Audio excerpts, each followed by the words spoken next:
juu ya iPhone 17 nisikupoteze, juu ya mashuga dadi nisikupoteze Baba, juu ya ndoa nisikupoteze Yesu, juu ya umalaya mie nisikupoteze, juu ya magari za muda nisikupoteze Yesu. Minapenda nibakie na Yesu wangu, kufa tutakufa tu ni mu Yesu, hatutaacha Baba, hatutaacha Baba, mayatima nao musiache Mungu, hata maisha iko komplike, bakia na Baba, hata wanasema weye uko kiwerewere, sema nabakia na Mungu wangu, mubakie na vingine.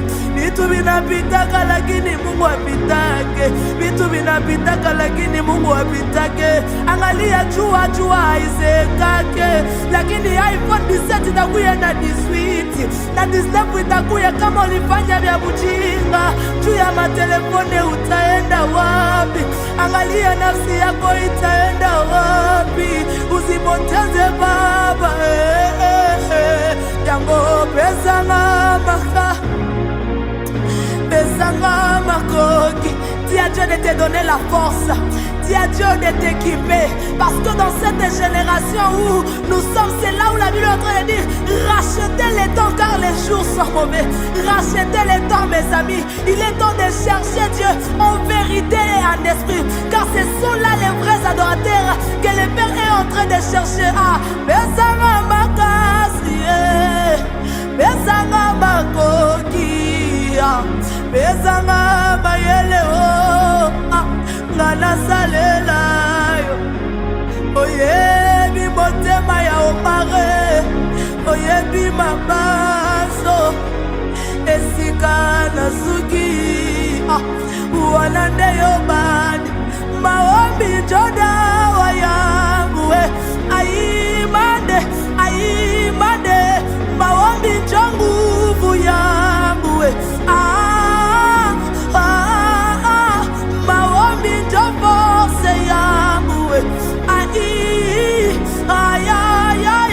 maombi jo solution yangu, ma retraite, ma veille, ma milima, na mangere tutapanda, tutaenda na jardin botanique, kutafuta tu ni Baba, kutafuta tu ni Yesu, magoti tachumbuka, kutafuta huyu Baba, kutafuta huyu Mungu. Nili na kushinda leta kwa Bwana, si wengine tunangalia ni mumaombi, tunangalia ni mumaombi, ma veille, ma retraite, za 3 jours raka tuzibilika papa tuzeya, emawani wei, naloba na lange nini Baba, niseme mufranse wala ni muswahili, mbona nikisema muswahili niko limite Baba, nikisema na mulingala niko limite, naza limite na balange nyoso, Yesu me maombi joda